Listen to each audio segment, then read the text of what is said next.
നമസ്കാരം, ഭാരത് ലൈവിലേക്ക് സ്വാഗതം. നമസ്കാരം. പ്രശാന്ത്. തദ്ദേശ മന്ത്രി KM ഷാജിയും സൗദി അറേബ്യയൊക്കെയായിട്ട് അടുത്ത ബന്ധമെടുത്തു. അതോ ഇനി അദ്ദേഹം അവിടെ സന്ദർശിക്കാൻ പോവുകയാണോ? കാരണം PM ശ്രീയെ സൗദിയുമായി കണക്ട് ചെയ്തിരിക്കുന്നു അല്ലേ, എങ്ങനെയാണ്? അല്ല, ഷാജി ഇപ്പോൾ മന്ത്രി ഷാജി നടത്തിയിരിക്കുന്ന ഒരു പ്രസ്താവന സോഷ്യൽ മീഡിയയിലേക്ക് വരുന്നതാണ്. നമുക്കതിൻ്റെ യാഥാർത്ഥ്യം എന്താണെന്ന് അറിയില്ല. ഈ സോഷ്യൽ മീഡിയ ഇരുതല മൂർച്ചയുള്ള ഒരു വാളാണ്. പിന്നെ അതിനകത്ത് വ്യാജ പ്രചാരണങ്ങളും ധാരാളം വരാം. അപ്പം അതുകൊണ്ട് നമുക്ക് അത് വിശ്വസിക്കാൻ ചെറിയ ബുദ്ധിമുട്ടുണ്ട്. കാരണം ഒരു മന്ത്രി ഇങ്ങനെയൊക്കെ പറയുമോ എന്നുള്ളതാണ്. ഷാജി പറഞ്ഞിരിക്കുന്നത് PM ശ്രീയെ അറബിക്കടലിനും അപ്പുറത്ത് ഏതെങ്കിലും അഴുക്കുചാലുണ്ടെങ്കിൽ അവിടേക്ക് വലിച്ചെറിയും. അപ്പോൾ ഈ അറബിക്കടൽ എന്ന് പറയുന്നത് ഒരു അഴുക്കുചാലാണ്. കടലിനക്കരെ എന്താണ്? അല്ല, കടലിനക്കരെ, അറബിക്കടലിനക്കരെയുള്ള വിവിധ ഗൾഫ് രാജ്യങ്ങളാണ്. അതൊക്കെ അഴുക്കുചാലെന്നാണോ ഷാജി ഉദ്ദേശിക്കുന്നത്? ഈ പിന്നെ ഇസ്ലാം വിശ്വാസികൾ ഏറ്റവും പുണ്യമായി കരുതുന്ന ഭൂമിയുടെ കേന്ദ്രം എന്ന് തന്നെ അവർ വിശ്വസിക്കുന്ന ആരാധനാ കേന്ദ്രത്തെ ആണോ ഈ ഷാജി ഇങ്ങനെയൊക്കെ ഇതിലൂടെ പറയാൻ ഉദ്ദേശിക്കുന്നത്? എന്താണെന്ന് നമുക്ക് മനസ്സിലാകുന്നില്ല. ഈ PM ശ്രീ പദ്ധതിക്ക് എന്താണ് ദോഷം? എനിക്കത് അറിയില്ല. PM ശ്രീ പദ്ധതി നമ്മുടെ നാട്ടിലെ കുട്ടികൾക്ക് പഠിക്കാൻ ആധുനിക സൗകര്യങ്ങൾ, എന്താ പറയുക, അടിസ്ഥാന സൗകര്യങ്ങൾ ഒരുക്കാൻ വേണ്ടിയിട്ടുള്ള ഒരു പദ്ധതിയാണ് PM ശ്രീ പദ്ധതി. അതിൽ ഒരു PM ശ്രീ പദ്ധതിയിലൂടെ കോടിക്കണക്കിന് രൂപ, ഏതാണ്ട് 1000 കോടിയോളം രൂപ കേരളത്തിലേക്ക് വരും. അത് നമ്മുടെ സ്കൂളുകൾക്ക്, അത് കൃത്യമായിട്ട് സ്കൂളുകൾക്കേ വിനിയോഗിക്കാൻ കഴിയും. വകമാറ്റിയൊന്നും ചെലവഴിക്കാൻ. അപ്പോൾ അതായത് തിരഞ്ഞെടുക്കപ്പെട്ട സ്കൂളുകൾക്ക്, ഏതൊക്കെ സ്കൂളുകൾ തിരഞ്ഞെടുക്കണമെന്നുള്ളതിന് ചില മാനദണ്ഡങ്ങളുണ്ട്. ആ മാനദണ്ഡങ്ങൾ അനുസരിച്ച് സ്കൂളുകൾ തിരഞ്ഞെടുക്കുക. ആ സ്കൂളുകളിൽ കൃത്യമായി ഈ അടിസ്ഥാന സൗകര്യങ്ങൾ, കെട്ടിട നിർമ്മാണം ഉൾപ്പെടെയുള്ള എല്ലാം ചെയ്യുക. അവിടെ കുട്ടികൾക്ക് പഠിക്കാൻ വേണ്ടുന്ന എല്ലാ അടിസ്ഥാന സൗകര്യങ്ങളും ഏർപ്പെടുത്തുക. അതിനാണ് PM ശ്രീ പദ്ധതി. അതിനകത്ത് നിരവധി തവണ കേന്ദ്ര സർക്കാർ പറഞ്ഞു കഴിഞ്ഞു അതിൻ്റെ സിലബസിൽ ഇടപെടില്ല, അതിൻ്റെ മറ്റ് ഭരണപരമായ കാര്യങ്ങളിൽ കേന്ദ്ര സർക്കാർ ഇടപെടില്ല. അതൊക്കെ സംസ്ഥാന സർക്കാർ തന്നെ നിർവഹിക്കേണ്ടതാണ്. സിലബസ് NCERTയും മറ്റുമൊക്കെയാണ് സിലബസ് നിശ്ചയിക്കുന്നത്. അതുപോലെ SCERT ഉണ്ട്, സ്റ്റേറ്റ് സംവിധാനമുണ്ട്, നാഷണൽ ദേശീയ തലത്തിൽ കേന്ദ്രത്തിൻ്റെ സംവിധാനമുണ്ട്. ഇതൊക്കെയാണ് സിലബസുകൾ നിശ്ചയിക്കുന്നത്. പിന്നെ എന്തിനാണ് ഈ PM ശ്രീക്കെതിരെ നിങ്ങളിങ്ങനെ വാളെടുക്കുന്നത്, ഇങ്ങനെ വാളോങ്ങുന്നത്? ഇത് എന്താണ് അതുകൊണ്ട് നിങ്ങൾക്കുള്ള നേട്ടം? ഇതിവിടെ കേന്ദ്ര സർക്കാരിൻ്റെ പദ്ധതി ആരെങ്കിലും എവിടെയെങ്കിലും ഇപ്പോൾ കഴിഞ്ഞ ദിവസം ഞാനൊരു സംഭവം കേട്ടത്, ഈ ഇന്ത്യയിൽ നിന്നൊരു ഹാൻഡിലിൽ X എന്ന് പറയുന്ന പ്ലാറ്റ്ഫോമിൽ ഒരു വ്യാജ വാർത്ത വന്നു. അതായത് ഇറാൻ ആണവ ബോംബുമായി ബന്ധപ്പെട്ട കാര്യങ്ങളാണ്. ഇറാൻ ഈ ഇസ്രയേലിനും അമേരിക്കയ്ക്കും എതിരെ ഒരു സന്ധിയുമില്ല, ഞങ്ങൾ ഇതുമായിട്ട് മുന്നോട്ട് പോകുമെന്ന് ഇറാനിലെ മറ്റേ ഇസ്ലാമിക് റിപ്പബ്ലിക്കൻ ആർമി ഉണ്ടല്ലോ, അതിൻ്റെ ഒരു തലവനെ ഉദ്ധരിച്ചുകൊണ്ട് ഒരു വ്യാജ വാർത്തയാണ്. ആ വ്യാജ വാർത്ത ആരൊക്കെ ഏറ്റെടുത്തെന്നറിയണോ? അത് ഇന്ത്യയിലെ ഒരു ഹാൻഡിൽ യൂസറിൻ്റെ കയ്യിൽ നിന്ന് വന്നതാണ് ആ വ്യാജ വാർത്ത. ആ വ്യാജ വാർത്ത ഏറ്റെടുത്തത് Trump, American president Donald Trump, അതുപോലെ തന്നെ ഇസ്രായേൽ പ്രധാനമന്ത്രി ബെഞ്ചമിൻ നെതന്യാഹു, UN-ലെ വലിയ ഉദ്യോഗസ്ഥർ, ഇവരൊക്കെ അത് ഏറ്റെടുക്കുകയും നെതന്യാഹു അതിനെതിരെ അതിശക്തമായിട്ട് രംഗത്ത് വരികയും പത്രസമ്മേളനം നടത്തുകയൊക്കെ ചെയ്തു. പക്ഷെ വാസ്തവം അന്വേഷിച്ച് വന്നപ്പോൾ ഇത് ഒരുപാട് നാൾ സത്യം ഒളിച്ചു വെക്കാൻ പറ്റില്ലല്ലോ. ഇറാൻ ഇങ്ങനെ ഒരു കാര്യം പറഞ്ഞിട്ടില്ലെന്നും ഔദ്യോഗികമായി പറഞ്ഞിട്ടില്ലെന്നും ഇത് ഒരു വ്യാജ പ്രചാരണമാണെന്നും ഉള്ളത് തിരിച്ചറിഞ്ഞു. അങ്ങനെ അന്വേഷിച്ച് വന്നപ്പോഴാണ് ഇത് ഇന്ത്യയിലെ ഒരു ഉപയോഗിക്കുന്ന പ്ലാറ്റ്ഫോമിൽ നിന്നാണിത് പുറത്തു വരുന്നത് എന്നുള്ളത് വളരെ കൃത്യമായിട്ട് തിരിച്ചറിഞ്ഞു. അപ്പോൾ ഇത്തരത്തിലുള്ള വ്യാജ പ്രചാരണങ്ങളുടെ പുറകെ പോവുകയാണ് ഈ നമ്മുടെ ഭരണകൂടം. അതുകൊണ്ടാണ് ഞാൻ പറഞ്ഞത് തുടക്കത്തിൽ സോഷ്യൽ മീഡിയ. കാരണം KM ഷാജി ഒരു നല്ല മന്ത്രിയാണെന്ന് തന്നെയാണ് എൻ്റെ വിശ്വാസം. അദ്ദേഹം ഒരു മോശക്കാരനല്ല. അദ്ദേഹത്തിൻ്റെ രാഷ്ട്രീയം അദ്ദേഹത്തിനുള്ളത്. അദ്ദേഹം BJP എതിർക്കുന്നുണ്ട്, CPM-നെ എതിർക്കുന്നുണ്ട്, അതൊക്കെ രാഷ്ട്രീയമാണ്. നമുക്കതിനകത്ത് അഭിപ്രായം പറയേണ്ട കാര്യമില്ല. അത് പൊതുവിദ്യാഭ്യാസ മന്ത്രി N ഷംസുദ്ദീന് PM ശ്രീ നടപ്പാക്കിക്കൊള്ളാമെന്ന് ആഗ്രഹമുണ്ട്. കാരണം ഇത് PM ശ്രീ നടപ്പാക്കാൻ കൊച്ചകെട്ടിയിരിക്കുന്നത് മുഖ്യമന്ത്രി VD സതീശൻ തന്നെയാണ്. കാരണം എന്താണെന്ന് ഞാൻ പറയാം. ഒന്ന്, ഇതിനകത്ത് വളരെ കൃത്യമായിട്ട് ഇത്രയും വലിയൊരു ഫണ്ട് വരുന്നു. കേരളത്തിൽ വലിയ സാമ്പത്തിക പ്രതിസന്ധി അനുഭവിക്കുകയാണ്.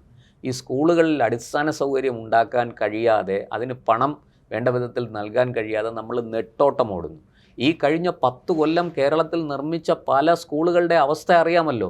കെട്ടിടങ്ങൾ ഇടിഞ്ഞു വീണുകൊണ്ടിരിക്കുകയാണ്. മേൽക്കൂരകൾ കോൺക്രീറ്റ് പാളികൾ അടർന്ന് താഴേക്ക് വീഴുന്നു. അപ്പോൾ ഇതിൻ്റെ ഗുണനിലവാരം എത്രയുണ്ട് എന്ന് നമുക്ക് മനസ്സിലാക്കാവുന്നതേ ഉള്ളൂ. കൊടിയ അഴിമതികളാണ് ഇതിനകത്ത് നടന്നിരിക്കുന്നത് എന്ന് അന്വേഷിച്ചാലേ അറിയാൻ കഴിയുള്ളൂ. അപ്പോൾ അങ്ങനെയൊക്കെയുള്ളൊരു സാഹചര്യത്തിൽ ഇത്രയും ഫണ്ട് ഇവിടെ വരുന്നു. ആ ഫണ്ട് വളരെ കൃത്യമായിട്ട് ഇതിന് തന്നെ ചിലവഴിക്കണം, വകമാറ്റി ചിലവഴിക്കാൻ പറ്റില്ല.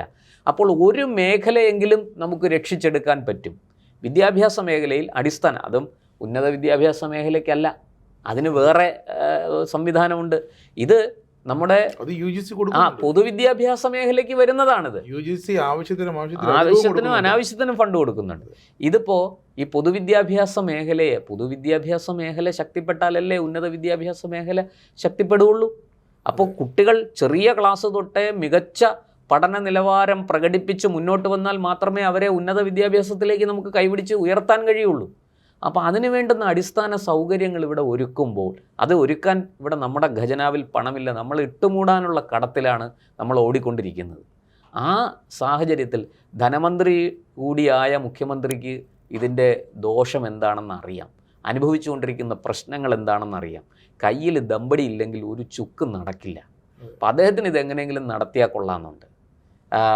ഈ പറഞ്ഞതുപോലെ ഷംസുദ്ദീനും ഇക്കാര്യത്തിൽ മുഖ്യമന്ത്രിയോടൊപ്പം നിൽക്കാനല്ലാതെ മറിച്ചൊരു അഭിപ്രായം പറയാനോ അത് സ്വീകരിക്കാനോ ഒന്നും അദ്ദേഹത്തിന് കഴിയില്ല.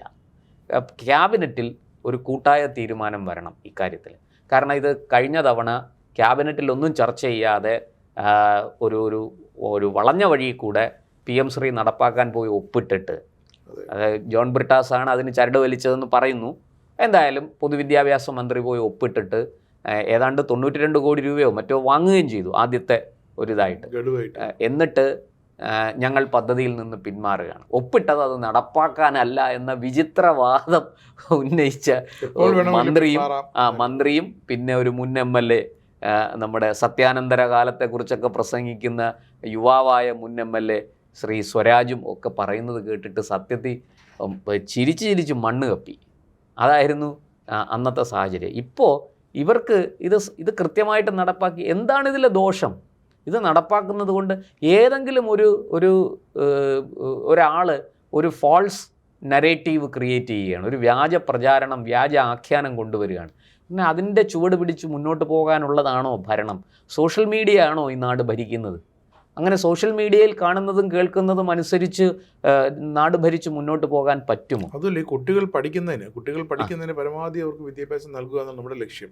അതിനിപ്പം വിദ്യാഭ്യാസ വകുപ്പ് ലീഗ് കൈയാളിയാലും, ഇനിയിപ്പോൾ RSP ആണെങ്കിലും, ഇനിയിപ്പം മറ്റ് ജേക്കബ് ഗ്രൂപ്പാണെങ്കിലും ഒക്കെ ഏത് കക്ഷിയാണ് മന്ത്രിയായിട്ട് വരുന്നതെങ്കിലും കുട്ടികൾക്ക്, അതായത് കൊച്ചു കുട്ടികൾക്കടക്കം നേരത്തെ പറഞ്ഞതുപോലെ മെച്ചപ്പെട്ട വിദ്യാഭ്യാസം വേണം.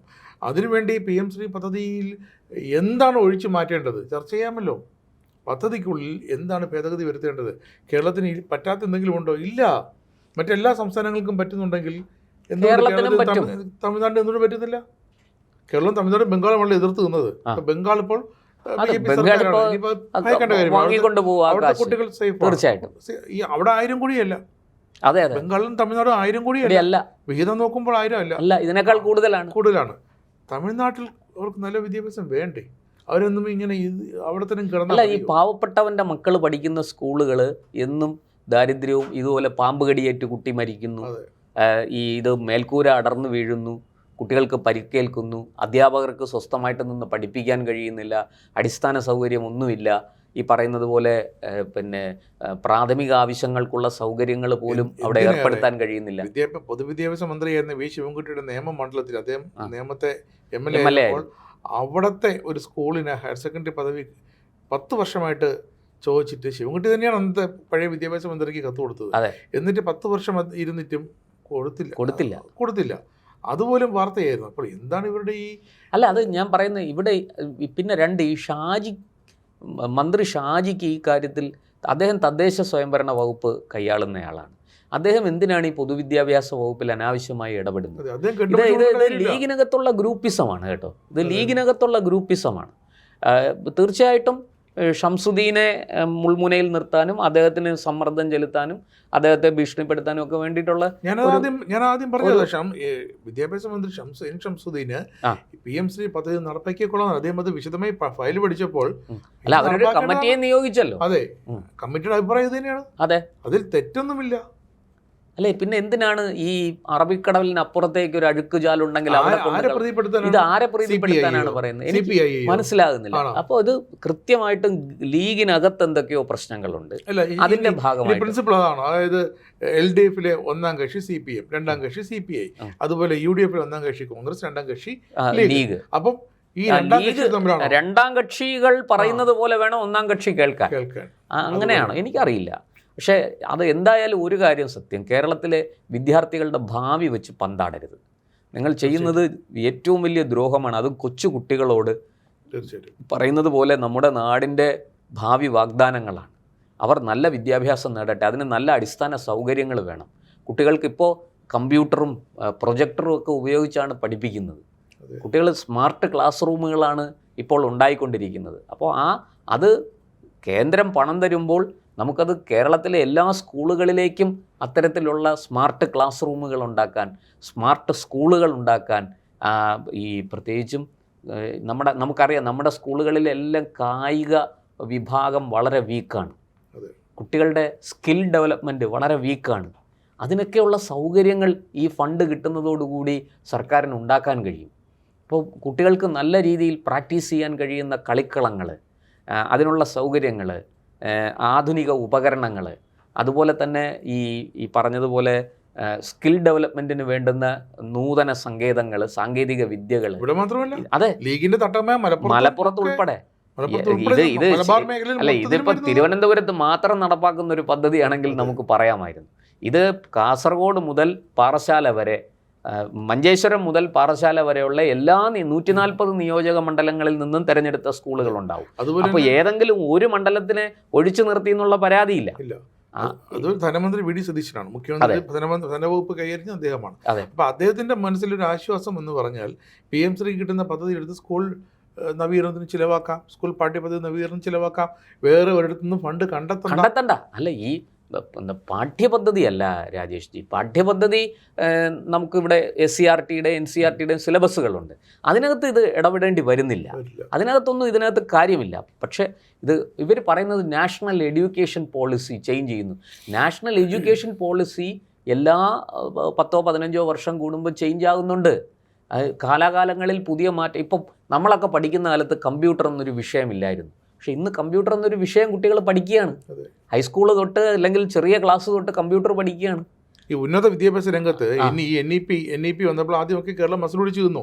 അതായത് അതിൽ ഏറ്റവും അടിസ്ഥാനപരമായ കാര്യം 4 വർഷ ഡിഗ്രി കോഴ്സാണ് FIUGP, 4 ഇയർ പ്രോഗ്രാം. അത് നടപ്പാക്കില്ല, പറ്റില്ല എന്ന് പറഞ്ഞ് കഴിഞ്ഞ LDF സർക്കാരിന്റെ അവസാന മന്ത്രി ബിന്ദു നടപ്പാക്കി പോയത്. നടപ്പാക്കിയേ പറ്റൂ, അല്ല വഴിയില്ല. ഭരണഘടനാപരമായ ബാധ്യതയാണ്. ഇപ്പൊ NEP ആണ്. അതെ, നാഷണൽ എഡ്യൂക്കേഷൻ പോളിസിയിൽ വരുന്ന മാറ്റം എന്താണോ അത് കേരളത്തിൽ അത് വേറെ, PM-ശ്രീ വേറെ. അതിൻ്റെ പേരിൽ PM-ശ്രീയെ കൂട്ടിക്കെട്ടരുത്. PM-ശ്രീയിൽ കിട്ടുന്ന പണം വാങ്ങി എങ്ങനെയെങ്കിലും കേരളത്തിൽ ഈ അടിസ്ഥാന സൗകര്യങ്ങൾ പൊതുവിദ്യാഭ്യാസ മേഖലയിൽ കൊണ്ടുവരിക, നമ്മുടെ പാവപ്പെട്ട കുട്ടികൾക്ക് മികച്ച വിദ്യാഭ്യാസം നേടാനുള്ള സൗകര്യങ്ങൾ ആദ്യം ഉണ്ടാക്കി. ഞാനതാണ് പറഞ്ഞത്, ഭൗതിക അടിസ്ഥാന സൗകര്യത്തിൽ കുട്ടികളുടെ ഒരു ക്ലാസ് മുറിയിൽ 5 ക്ലാസ്സുള്ള 2 നില ബിൽഡിംഗ് അല്ലെങ്കിൽ 10 ക്ലാസ്സുള്ള 3 നില ബിൽഡിംഗ്, അതിലൊന്നും ആർക്കും എതിർപ്പില്ല. എത്ര വേണം വന്നോട്ടെ. പക്ഷേ ഇവർക്ക് എതിർപ്പ് ഈ പാഠ്യപദ്ധതിയാണ്. അത് ഇതിന് ബന്ധമില്ലല്ലോ. പാഠ്യപദ്ധതിയിൽ നിങ്ങൾ പഠിപ്പിച്ചോ? അല്ല, ഇവിടെ SCRT-യുടെ സിലബസ് ഇവിടെ നിലനിൽക്കുകയല്ലേ, അതിനെ കളയാൻ ആരും പറഞ്ഞില്ലല്ലോ. പിന്നെ എന്തിനാണ് ഈ ഷാജിയെ പോലുള്ളവർ? ഇത് വളരെ കൃത്യമായിട്ട് ലീഗിനുള്ളിലെ ഗ്രൂപ്പിസമാണ്, ലീഗിനുള്ളിലെ അടിയാണ് ഇതിന്റെ ഈ പാരവയ്പ്പിന്റെ. അതല്ലാതെ ഇതിനകത്ത് വേറെ ഒന്നുമില്ല. KM ഷാജിയെ പോലെ പരിണിതപ്രജ്ഞനായ ഒരാൾ ഇങ്ങനെ ഈ അറബിക്കടലിനും അപ്പുറത്ത് ഒരു അഴുക്ക് ജാലുണ്ടെങ്കിൽ അവിടെ കൊണ്ടിത് കളയണം എന്ന്, അവിടേക്ക് വലിച്ചെറിയണം എന്നൊക്കെ പറയുന്നത് കുറഞ്ഞ പക്ഷം അതൊരു വലിയ അല്ല, അറബിക്കടലിനപ്പുറം ഏത് അല്ല അത് രാജ്യമാണ് ഞാൻ അതിലേക്ക് കൂടുതൽ, കാരണം ഇത് സോഷ്യൽ മീഡിയ ആയതുകൊണ്ട് നമുക്ക് ഒന്നും വിശ്വസിക്കാൻ പറ്റില്ല. പക്ഷെ PM ശ്രീ അടിസ്ഥാനപരമായിട്ട് നടപ്പാക്കണം, അതിനോട് വിമുഖത കാണിക്കരുത് എന്ന ഒരു അപേക്ഷയാണ് ഈ സർക്കാരിന് മുന്നിൽ വയ്ക്കാനുള്ളത്.